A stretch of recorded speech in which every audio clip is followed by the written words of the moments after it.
The strongest cadet in the entire academy has never lost a fight. But today, a human girl ended his career with one punch. I have been an instructor at the Valorian Military Academy for 12 cycles now, and I thought I had seen everything. Absolutely everything. Cadets who could bench press a hover tank. Cadets who could calculate orbital trajectories in their sleep. Cadets so arrogant they practically needed their own gravity well just to contain their egos. But nothing, and I mean nothing, prepared me for what happened on the third day of the autumn term. My name is Thex Vormund and I am what you would call a Krellian. 4 arms, chitinous plates running down my spine and a lovely shade of deep violet that my mate says brings out my eyes. All 6 of them. I run Combat Wing 7 at the Academy, which is a fancy way of saying I get to watch the most elite, most decorated, most insufferably proud cadets in the entire Galactic Coalition beat each other senseless in the name of tactical training. The morning started like any other morning, badly. The training wing at Valorian is not some quaint little gymnasium. Oh no, we are talking about a facility that spans 3 square kilometers, with gravity adjustment chambers, atmospheric simulators, and enough weapons to start a small war, which ironically is exactly what we are training these cadets to prevent, or start, depending on which instructor you ask after they have had a few drinks. The cadets of Wing 7 were already assembled when I walked in, and the atmosphere was thick enough to cut with a plasma blade. 60 of the Coalition's finest stood in formation, and by finest I mean the most genetically gifted, politically connected, and thoroughly convinced of their own superiority specimens you could possibly imagine. There was Zorn Taka, a Haluvian whose crystalline skin could deflect small arms fire. He stood with his arms crossed, looking like he was posing for a recruitment poster. Next to him, Prella Vaughn, a Sarkeesian with enough telepathic ability to give you a headache from across the room. She was already smirking, which meant she was listening to someone's embarrassing thoughts, probably mine. And then there was Dravik Haas. Oh, Dravik. Dravik. Dravik. Dravik. A Thorian standing 2.4 meters tall, built like someone had decided to make a mountain range walk upright and give it an attitude problem. His species evolved on a high-gravity world, which meant his bones were practically durasteel and his muscles could crush a support beam. He had won the Coalition Combat Championships 3 years running in the heavyweight division, and he would tell you about it, frequently, without being asked. The energy in that room was always competitive. That is what happens when you put 60 apex predators in matching uniforms and tell them only the top 10% will get their choice of assignments. But today, there was something extra in the air, a sort of electric tension, like everyone was waiting for something to happen. I found out why soon enough. Instructor Vormund called out Zella Quinn, a Nexian whose species was known for 2 things, exceptional hearing and exceptional gossip mongering. Is it true we are getting a human transfer? There it was. The entire wing shifted. Heads turned. Conversations stopped mid-sentence. Someone in the back row actually laughed out loud, a barking sound that echoed off the reinforced walls. That is correct, Cadet Quinn, I said, keeping my voice level and professional, which is instructor code for I am not getting into this with you people before I have had my morning stimulant. A human? Dravik's voice boomed across the training floor. You mean one of those fragile little things from that backwater gravity well? The ones who break bones from falling down. More laughter. Because apparently casual xenophobia is hilarious when you are young, strong, and have never been punched hard enough to reset your entire worldview. I should have seen it coming. I really should have. She walked in exactly 7 minutes later, and the laughter died like someone had hit a mute button. Not because she was impressive. Oh no! The silence was the kind you get when you are trying very, very hard not to laugh directly in someone's face. Cassidy Reeves stood approximately 1.7 meters tall. For reference, that put her at about chest height to Dravik, and he was not even the tallest cadet in the wing. She had dark hair pulled back in a tight braid, brown skin, and these dark eyes that scanned the room with an expression I could not quite read. Her uniform was standard issue, perfectly pressed, and hung on a frame that looked, well, how do I put this diplomatically? Small, compact, breakable. Humans, I had read in the briefing materials, evolved on a planet with 0.98 standard gravity. Their bones were less dense than most Coalition species. Their muscle structure was adapted for endurance rather than raw power. They had no natural armor, no venomous capabilities, no telepathic defenses. They were, according to the Xenobiology database, remarkably average in nearly every measurable combat metric. Looking at Cassidy Reeves standing in the doorway of Combat Wing 7, I had to agree with the database. She looked like a stiff breeze could knock her over. Cadet Reeves, reporting for assignment to Combat Wing 7, Instructor Vormund, she said.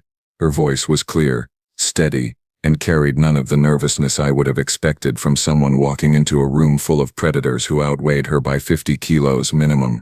"Welcome to Wing 7, Cadet," I replied, gesturing with my upper right arm to an empty spot in formation. "Take your position." She walked past the rows of cadets, and I watched their faces. Zella's expression was pure amusement. Prella was not even trying to hide her smirk. Brunt Kelvar, a Gorvaxian, whose species had retractable claws and really enjoyed using them, whispered something to the cadet next to him that made them both snicker. "And Dravik?" Dravik looked like someone had just handed him a gift-wrapped present with a bow on top. "Instructor," he called out, his voice dripping with false concern. "Should we perhaps adjust the training regimen? You know, so our new colleague does not get hurt. I would hate for there to be an incident on her first day." More laughter rippled through the formation. Cassidy reached her position and stood at attention, her face expressionless. If she heard Dravik, and she definitely heard Dravik because everyone in a 3-block radius heard Dravik, she gave no indication. "The training regimen remains unchanged, Cadet Haas," I said firmly. "Cadet Reeves has been cleared for full combat participation by medical and command staff. She will train alongside the rest of you according to standard protocols." "Standard protocols," Dravik repeated slowly, like he was tasting the words. "Right, standard. I am sure that will go well." Soren Taka leaned over and said something I could not quite hear, but it made 3 nearby cadets crack up. Cassidy's jaw tightened almost imperceptibly, and I saw her hands clench briefly at her sides before relaxing again. Oh, this was going to be a problem. A big messy paperwork generating problem. I had no idea just how right I was.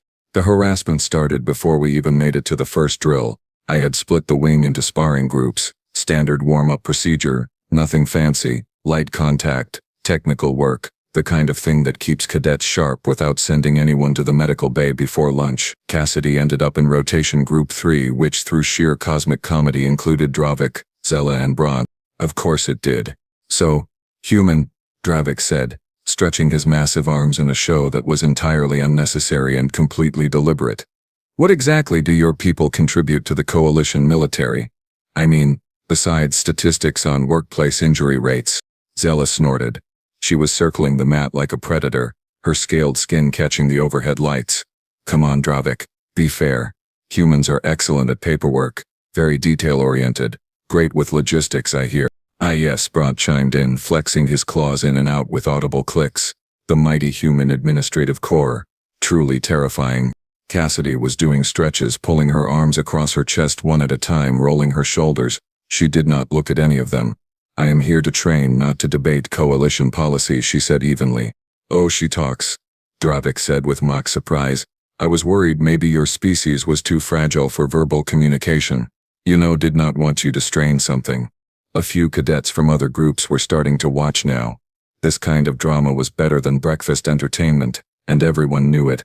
I should have stepped in.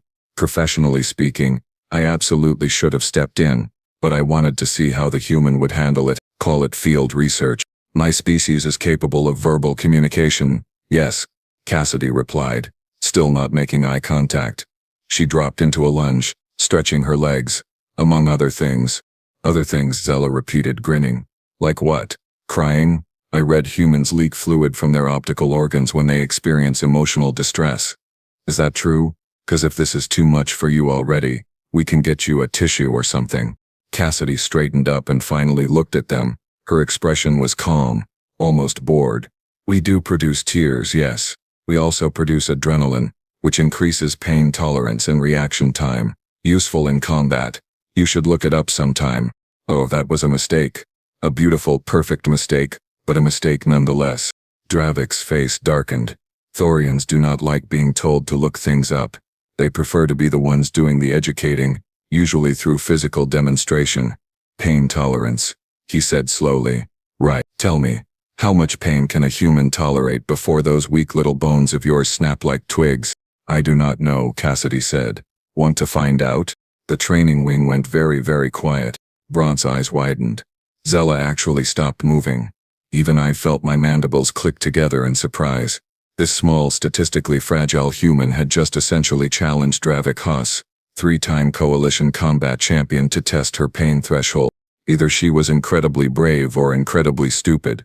Possibly both. Dravik stared at her for a long moment, then threw his head back and laughed. It was not a nice laugh.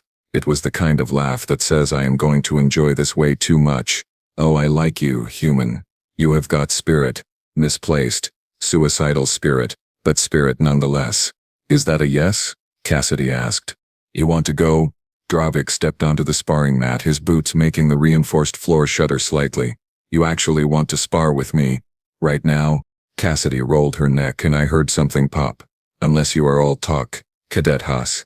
Which would be disappointing considering how much of it you do. Zella gasped. Bront made a choking sound. Someone in the back yelled something supportive that I chose to ignore. Dravik's smile disappeared completely. Instructor Vormund, he said, his voice tight and controlled. Permission to engage in supervised combat training with Cadet Reeves. Every eye in the wing turned to me. Fantastic. Just fantastic. I could have said no, should have said no. Any reasonable instructor with a functioning sense of self-preservation and a desire to avoid mountains of incident reports would have absolutely said no. But here is the thing about the Valorian Military Academy. We have rules. Stupid, bureaucratic, carved-in-stone rules that date back to the founding charter. And one of those rules states very clearly that any cadet may challenge any other cadet to supervised combat for the purposes of establishing tactical hierarchy and promoting competitive excellence. In other words, if someone wants to fight, and another someone agrees to fight, and an instructor is present to supervise, then the fight happens. No exceptions. I looked at Cassidy. She met my gaze steadily, waiting. There was no fear there, no hesitation, just a calm, almost eerie certainty that made my training instincts scream warning signals. Very well, I said, already mentally composing the after-action report. Standard sparring rules apply. Full contact. Match continues until submission, incapacitation, or instructor intervention. Medical team to standby positions. The wing erupted. Cadets abandoned their positions and swarmed toward the main combat ring like someone had announced free rations. Within 30 seconds, every cadet in Wing 7 was pressed against the safety barriers, and several instructors from adjacent wings had mysteriously appeared in the observation gallery. Instructor Vex Holloran, a Sarkeesian who ran Wing 4, leaned over the railing. Dex, what are you doing? She called down, her telepathic voice pressing against my consciousness. That human is going to get pulverized. Academy rules, I called back, activating the ring's safety systems. Energy barriers hummed to life. Medical sensors went active, and the reinforced floor plating locked into combat configuration. Academy rules are going to get someone killed, muttered Instructor Garth Maul, a Hiluvian with more common sense than most. This is insane, but he did not stop it either. Because rules are rules, and more importantly because every single person in that hall wanted to see what would happen. We are all terrible people. I accept this about myself. The betting started immediately. 20 credits on Dravik, knockout in under 10 seconds, someone shouted. 30 on him breaking something in the first exchange, another voice countered. 50 says the human does not even land a hit, Zorn called out, pulling out his credit chip. I did not hear anyone bet on Cassidy. Not one single cadet. Dravik stepped into the ring and the crowd roared. He raised his arms, soaking in the attention like a thorian-sized sponge of ego and misplaced confidence. He was enjoying this. Of course he was enjoying this. In his mind he was about to teach an uppity human a valuable lesson about knowing her place in the coalition hierarchy. Cassidy entered from the opposite side. No fanfare, no posturing, no acknowledgement of the crowd at all. She just stepped through the barrier and walked to her mark, rolling her shoulders one more time. The size difference was almost comical. Dravik had at least 60 kilos on her and half a meter in height. His reach advantage was enormous. His bone density was triple hers. By every measurable combat metric, this was not a fight. It was going to be a demonstration. Combatants ready, I announced, my voice carrying across the suddenly hushed hall. This is a standard combat exercise. Rules of engagement are in effect. Medical override is active. Dravik cracked his knuckles. All 4 sets of them. Because Thorians have redundant joint systems. Because of course they do. Cassidy just stood there, loose and relaxed. Hands at her sides. Begin, I said, and immediately regretted every life choice that had led me to this exact moment. Dravik did not rush in immediately, which surprised me. He circled instead. hands up in a textbook Thorian combat stance, weight balanced on the balls of his feet despite his size. Say what you want about the cadet, he knew how to fight. 3 championship titles do not lie. Last chance to back out, human, he called across the ring. No shame in admitting you are outmatched. Well, some shame, but less than getting carried out on a stretcher. The crowd laughed. Zella was leaning so far over the barrier I thought she might fall in. Bront had his claws fully extended, practically vibrating with anticipation. Cassidy did not respond. She was doing something strange with her breathing. Long, slow inhales through her nose, exhales through her mouth. Her eyes were half closed, and she was shifting her weight from foot to foot in this odd rhythmic pattern. Is she meditating? Someone in the crowd asked, confused. Maybe it is a human prayer ritual, another voice suggested. You know, asking their gods for a quick death. More laughter. I was starting to really dislike this group. Dravik apparently got tired of waiting. He lunged forward with a jab, testing her range and reaction time. It was a good tactical move. Low commitment, high information gathering. Cassidy slipped it. Just barely. Her head moved maybe 5 centimeters to the left and Dravik's fist sailed past her ear. The laughter stopped. Dravik threw a combination. Jab, cross, hook. Fast for someone his size, proper form. Real power behind them. Any one of those punches could have ended the fight. Cassidy avoided all 3. She did not block them. She just was not there when they arrived. Step back. Lean right. Duck under. Minimal movement. Maximum efficiency. Her face remained completely calm. Stand still, Dravik growled, frustration creeping into his voice. No, Cassidy said simply. And that apparently was the wrong thing to say. Dravik roared and launched a full offensive. Not wild, not sloppy, but aggressive and committed. A proper Thorian assault, designed to overwhelm through superior strength and reach. Punches came in rapid succession, each one capable of denting a bulkhead. The ring's safety sensors were already lighting up, tracking impact vectors and force measurements. Cassidy moved like water, like smoke, like something that should not be possible for a species with her physiological limitations. She bobbed, weaved, slipped, and parried. Her hands came up occasionally, redirecting strikes rather than absorbing them. Her footwork was precise, controlled, almost dance-like in its efficiency. She had not thrown a single strike. She was just not getting hit. And Dravik was starting to tire. I could see it in his breathing, in the slight drop of his rear hand, in the way his combinations were becoming less crisp. Thorians are built for explosive power, not extended cardio. Their muscle fiber composition simply does not support it. It is basic xenophysiology. The crowd was dead silent now. No one was laughing. No one was even talking. They were watching something they did not understand, and it was making them deeply uncomfortable. Fight back, Dravik panted, sweat running down his face. Stop running and fight. Cassidy's eyes opened fully then, and for the first time since entering the ring, she smiled. It was not a nice smile. It was the smile of someone who has been waiting very patiently for exactly the right moment. Okay, she said. She stopped moving backward, just planted her feet, set her stance and stood there.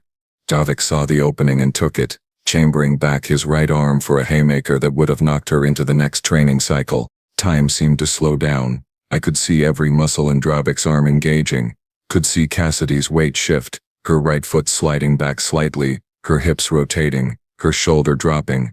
Could see her fist coming around in a tight compact arc, could see it heading directly for Dravik's jaw. And then I could not see anything because the impact generated a shockwave that made the barrier shields flare white. The sound was not a thud. It was not a crack. It was a thunderclap in an enclosed space. A percussion that hit you in the chest and made your ears ring. Dravik Haas, 2.4 meters tall, 140 kilos of Thorian muscle and bone, went down like a demolished building. The silence that followed was absolute. I have seen a lot of knockouts in my 12 cycles as an instructor. I have seen Haluvians drop from nerve strikes. I have seen Gorvaxians go down from blood chokes. I have seen Nexians get concussed by their own reflected telepathic attacks. That is what happens when you put trained fighters in a ring together. Someone wins, someone loses, everyone learns something. But I had never ever seen anything like this. Dravik did not stumble, did not stagger, did not go to one knee first like fighters usually do when they are on their way down. He went completely, instantly, catastrophically unconscious. His eyes rolled back, his legs stopped working, and his entire massive frame just collapsed straight down like someone had cut his power supply. He hit the mat with enough force to make the reinforced plating boom. Dust particles that had been clinging to the energy barriers shook loose and drifted down like snow. Nobody moved. Nobody breathed. 60 cadets and 4 instructors stood frozen in absolute stunned silence. Cassidy stood over him, her right fist still extended, knuckles facing down. She was breathing hard now, the first sign of real exertion I had seen from her. Slowly, she straightened up and lowered her hand, flexing her fingers once, twice, checking for damage. My brain was trying very hard to process what my eyes had just witnessed. The physics of it made no sense. No sense whatsoever. Cassidy massed maybe 60 kilos. Dravik massed 140. The force required to generate that kind of knockout through thorian bone density and muscle mass should have been impossible for someone her size. Should have been. Medical team to ring 1, I heard myself say, my voice sounding distant and strange. Immediate response required. The medics, credit to their training, snapped into action. 3 of them vaulted the barrier and rushed to Dravik's side. They deployed diagnostic scanners, checked his vitals, started assessing for structural damage. Cassidy stepped back, giving them room to work. She was still breathing hard, but her expression had returned to that same calm neutrality from before, like she had not just done something that should have been biologically impossible. Instructor Vormund called out Medic Tralvas, a Sarkeesian with 2 decades of combat medicine experience. He is alive, unconscious, significant cranial impact trauma, jaw appears to be fractured in 3 places, possible concussion. We need to get him to the medical bay immediately. Fractured jaw, 3 places, through thorian bone structure, from 1 punch, from a human. The medical team activated a grav stretcher and carefully loaded Dravik onto it. His head lolled to the side, completely limp. There was already swelling visible along his jawline, a massive bruise blooming in real time. As they carried him past the barrier, the crowd finally found its voice. It started as a murmur, then built into urgent, overlapping conversations. Everyone was talking at once, trying to explain what they had just seen, trying to make it make sense. Did she just? That is not possible. Thorian bone density is. How did a human? I have got it on recording. Watch, right here. I raised all 4 of my arms. Silence. The wing went quiet again, but it was a different quality of silence now, not stunned. Scared. These cadets had just watched their hierarchy get demolished by someone they had been mocking 5 minutes earlier. I looked at Cassidy. She met my gaze steadily, waiting. There was no triumph in her expression, no gloating, no satisfaction, just that same calm readiness. Cadet Reeves, I said carefully, do you require medical attention? She glanced down at her hand, rotated her wrist, made a fist and released it. No, instructor. I am fine. And where exactly did you learn to punch like that? Earth, instructor. I competed in something called mixed martial arts before my coalition enlistment, welterweight division. 32 professional fights, 29 wins by knockout. The crowd erupted again. Someone shouted something about weight classes. Someone else was arguing about bone density ratios. Zella had both hands pressed to her head like she was having a telepathic migraine. Bront was staring at Cassidy like she had just sprouted wings and started breathing fire. His claws had retracted completely. Everyone back to your positions, I ordered. Training continues. Now. Nobody moved fast, but they moved. The crowd dispersed slowly. Cadets returning to their assigned groups while casting glances back at the ring. At Cassidy. At the place where Dravik had fallen. Cassidy started to walk back to her position, but I held up one hand. Cadet Reeves. A moment. She stopped and turned back, standing at attention. I approached her, keeping my voice low enough that only she could hear. That punch. You pulled it, did you not? Her eyes flickered with something. Surprise maybe. Or respect. Yes. Instructor. How much? She paused, considering. Maybe 60% power, 70 at most. Did not want to cause permanent damage. 60%. She had fractured a thorian jaw in 3 places with 60% power. Dismissed, Cadet, I said quietly. And welcome to Wing 7. She nodded once and walked away. I stood in the empty ring for a long moment, watching the medical bay doors close behind Dravik's stretcher. This was going to change everything. The rest of that training session was, to put it mildly, a disaster. Nobody could focus. Cadets kept stealing glances at Cassidy, who had returned to her drills like nothing unusual had happened. Sparring partners pulled their punches. Training exercises fell apart. Zorntaka actually tripped over his own feet, which should have been impossible for someone with his proprioceptive abilities. I called an early end to the session. Morale was shot. Focus was gone, and I had about 17 different incident reports to file. Plus, I needed answers. I found those answers 3 hours later in the Academy's xenobiology lab, sitting across from Dr. Keth Sullivan, our chief medical researcher. She had pulled up Cassidy's complete physical assessment on a holo display, along with comparative data from the rest of Wing 7. So, I said, gesturing at the screens with 2 of my hands while the other 2 held a data pad and a very strong stimulant beverage. Explain to me how a 60-kilogram human just knocked out a 140-kilogram Thorian with a single punch. Dr. Sullivan, a Krellian like myself but with far more patience for scientific methodology, pulled up a comparative gravity chart. Because we have all been fundamentally misunderstanding what training on a high-gravity world actually does to a species. Earth has 0.98 standard gravity, I said. That is lower than standard, lower than Thoria, lower than Krell. How does that make humans stronger? It does not make them stronger, she corrected. It makes them more efficient. Look at this. She highlighted a section of Cassidy's muscular analysis. Human muscle tissue has an unusually high ratio of fast twitch to slow twitch fibers. Their skeletal structure, while less dense than species from heavy gravity worlds, has exceptional tensile strength. And their nervous system.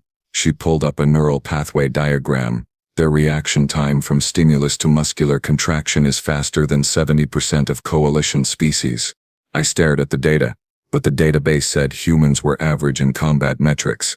The database measured raw strength, bone density and damage resistance, Dr. Sullivan said. It did not measure kinetic energy transfer, acceleration potential or technical skill application. Vex, do you know what happens when you train to fight in 0.98 gravity and then you fight in 1.02 standard gravity? I blinked. All 6 eyes. The Academy runs at 1.02 standard. Exactly. Cassidy Reeves has spent her entire life training in an environment with 4% less gravity than this facility. That might not sound like much, but when you are talking about acceleration, about the speed at which a fist travels from chamber to impact, she ran a calculation on screen. That 4% becomes a significant advantage in velocity, and velocity squared is a major component of kinetic energy. I set down my beverage before I dropped it. She has been fighting with weighted training her entire life without knowing it. Not just fighting, moving, running, jumping. Every physical action she has ever taken has been against slightly higher resistance than what she experiences here. Her muscles, her tendons, her entire neuromuscular system has adapted to that environment. Dr. Sullivan pulled up footage from the fight, frozen at the moment of impact. And then you add in her training. Mixed martial arts, I said. She mentioned it. 32 professional fights. I looked it up. Human combat sports are, well, brutal. Full contact striking to the head and body. Submissions that can break limbs or cut off blood flow to the brain. Ground fighting. Clinch work. All of it. And they do this for entertainment. She shook her head. Cassidy competed at the highest levels. She has spent years learning how to generate maximum force with minimal telegraphing, proper hip rotation, weight transfer, kinetic chain sequencing, all the technical elements that turn a punch from just muscle contraction into a precision application of physics. I watched the frozen image of Cassidy's fist making contact with Dravik's jaw. Now that I knew what to look for, I could see it, the perfect alignment of her body, the rotation of her hips, the way her rear foot pivoted, the shoulder coming through, every element of her body working in sequence to channel force through one very specific point. She is not stronger than Dravik, I said slowly. She is just better at hitting things. Much better, Dr. Sullivan agreed. And when you combine technical superiority with a gravity advantage, even a small one, you get results like this. She gestured at the medical report on Dravik. 3 fractures, significant soft tissue damage, and a concussion that will keep him in medical observation for at least 2 days. She said she pulled the punch. Dr. Sullivan's eyes widened. She what? 60% power, she said. Maybe 70. The doctor sat back in her chair processing this. Vex, if she had thrown that punch at full power. I know, I interrupted. I really do not want to think about it. Part 8. Closing. New respect and narrator's reflection. Dravik returned to training 4 days later with a freshly healed jaw. a significantly reduced ego and a newfound appreciation for keeping his mouth shut. He approached Cassidy during morning formation, extended one massive hand, and said simply, "Good fight." She shook it. "You too." And that, apparently, was that. The change in Wing 7 was not immediate, but it was inevitable. Like watching ice melt or watching a sunrise, you could not point to the exact moment it happened. But suddenly everything was different. Zella stopped making comments about human fragility. In fact, she started asking Cassidy questions about Earth combat techniques. Bront retracted his claws permanently around her, which in Gorvaxian body language translates roughly to, "I acknowledge you could absolutely destroy me and I respect that." Zorn Taka, the crystalline show-off who had bet against Cassidy landing a single hit, asked her to help him improve his striking technique. She agreed, and I watched a 2-meter-tall Haluvian get schooled in proper punch mechanics by someone half his mass. Within 2 weeks Cassidy was running training drills. Within a month she was leading them. The betting pool that had been so unanimous against her, it disappeared entirely. Nobody wanted to gamble against the human anymore. Lesson learned. The hard way, which is really the only way lessons stick. As for me, well, I learned something too. Something that should have been obvious from the start but was not, because I am as guilty as anyone else of making assumptions based on database entries and species profiles. Combat is not about size. It is not about bone density or muscle mass or how many arms you have, although I will admit 4 is quite convenient. Combat is about skill, technique, and the willingness to apply both when it matters. It is about understanding physics and leverage and timing. It is about training so hard that your body executes techniques faster than your conscious mind can process them. And humans, those statistically average, relatively fragile primates from a slightly lower gravity world, have apparently been practicing this for their entire evolutionary history. They have been fighting each other constantly in every possible way, refining techniques and passing down knowledge for thousands of generations. We invited them into the coalition because we thought they needed our protection, our superior technology, our advanced combat capabilities. Turns out, maybe we are the ones who have something to learn. Cassidy Reeves walks into my training wing every morning now, braided hair, calm expression, hands that can fracture Thorian bone structure with 60% effort. She nods respectfully, says good morning, takes her position in formation alongside cadets who outweigh her by 50 kilos and do not care anymore because they have seen what she can do. And every single morning, I am reminded of the most important lesson an instructor can learn.